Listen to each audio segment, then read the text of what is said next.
tenemos ya la explicación un poquito más clara de estos segmentos que incluyen la teoría del caso. Nos quedamos en el fáctico donde explicábamos que tenemos la posibilidad de tener dos propuestas fácticas, una la de la Fiscalía, que le vamos a llamar hecho institucionalizado. ¿Por qué? Porque así lo requiere la Fiscalía, así lo necesita la Fiscalía para poder justificar o encuadrar, como le llamamos comúnmente, una conducta o un hecho que la ley señala como delito, que ahora le llamamos así, porque antes era una conducta que encuadrábamos en el supuesto de hecho. Y con eso hacíamos esta clasificación jurídica. Ahora tenemos la posibilidad nosotros como defensa de plantear una segunda opción, un segundo segmento fáctico definitivamente importantísimo desde el momento de la investigación, ¿sí? Desde el momento de la investigación hasta el momento del desahogo de los medios de prueba que vayamos a tener en el juicio. Y ahorita vamos a abrir un panorama diferente. Les decía que nosotros como defensa siempre proponemos esta parte desde el inicio. ¿Por qué? Porque nos es muy útil el tenerla muy clara para llegar a la etapa de juicio habiendo transitado por la audiencia intermedia con una propuesta real de teoría del caso. Y me van a decir, pero ¿y la teoría del caso por qué? Si la ley no nos obliga. Entonces, si la ley no nos obliga, ¿por qué tendríamos que plantear una teoría del caso? Muy bien. Aquí, si se pueden dar cuenta, estos tres elementos que hace ratito charlaba con nosotros Abraham, son de manera independiente, fáctico, jurídico, probatorio. No importa el orden que tú le des, porque el orden que tú le des va a ser de acuerdo a tu necesidad. ¿Ok?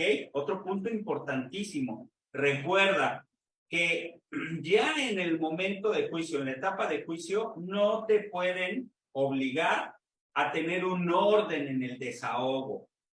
Tú propones el orden de tu desahogo de acuerdo a tu necesidad, ¿sí? A tu necesidad no solo probatoria, porque eso es lo que de manera general decimos, es a tu necesidad de comprobar tu teoría del caso. ¿Estamos de acuerdo? Y esa teoría del caso la vamos a ir acreditando de ser posible, y así tiene que ser, en sus tres segmentos jurídicos: probatorio y fáctico. Ahora vamos a ver de dónde, de acuerdo a lo que nosotros llevamos a cabo, de dónde nace, de dónde surge y por qué la necesitamos. Aquí viene esta primera parte. Comentábamos al principio, en el Código Nacional no se localiza esta parte, pero vamos a analizar juntos el 316 del Código Nacional de Procedimientos Penales. Hace unos segunditos, Silverio nos decía, desde la formulación de la imputación, 311.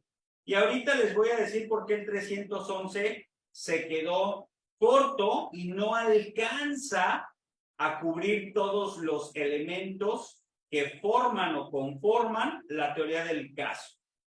Pero sí lo alcanza a cubrir la parte del 316 del Código Nacional. Y aquí nos dice, requisitos para dictar el auto de vinculación a proceso. ¿Ok? Y lo que tenemos que irnos es a la fracción tercera. De los antecedentes de la investigación expuestos por el Ministerio Público, se desprendan datos de prueba, y si hablamos de datos de prueba, hablamos del segmento probatorio, sí. Que establezcan que se ha cometido un hecho. Si hablamos de un hecho, entonces estamos en el segmento fáctico. Que la ley señala como delito. Entonces estamos en este segmento jurídico. Y si se dan cuenta, el mismo 316 lo repite más abajo. Se entenderá que obran datos cuando existan indicios razonables que así permita suponerlo. Todo lo que está en azul nos está hablando del segmento probatorio.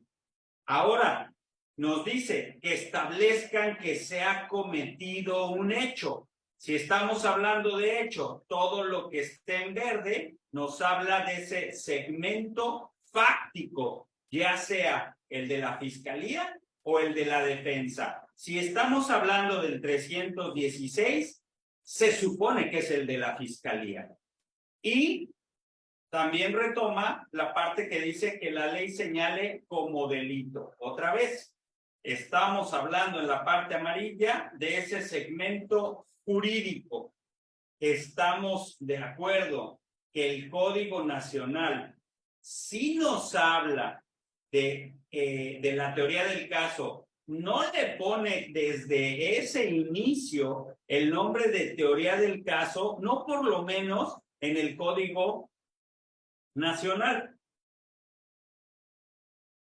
Pero cuando conocemos las partes que conforman la teoría del caso, nos podemos dar cuenta entonces que el Código Nacional sí nos obliga tanto a la parte acusadora como a la parte que defiende a manejar y conocer esa teoría del caso. Y más adelante también les vamos a hacer referencia a algunas tesis que la Suprema Corte sí ha referido como tal teoría del caso para que podamos analizarlas.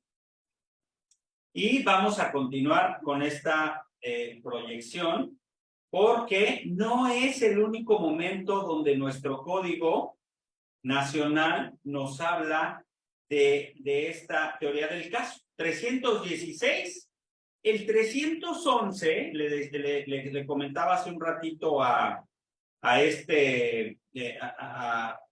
que nos comentó respecto de la formulación de la imputación, que no alcanza a cubrir, y les voy a decir por qué, a ver si lo tengo disponible, aquí para podérselos compartir. No lo tengo disponible el Código Nacional para poderlos compartir, pero lo que sí les puedo decir, ya saben, es que el Código Nacional, el 311, no hace referencia a que el Ministerio Público requiera referir datos de prueba que sustenten la formulación de la imputación. Por eso, no incluyo el 311 en este supuesto, pero sí, desde el 316 es importante saber que ya nos está manejando la teoría del caso.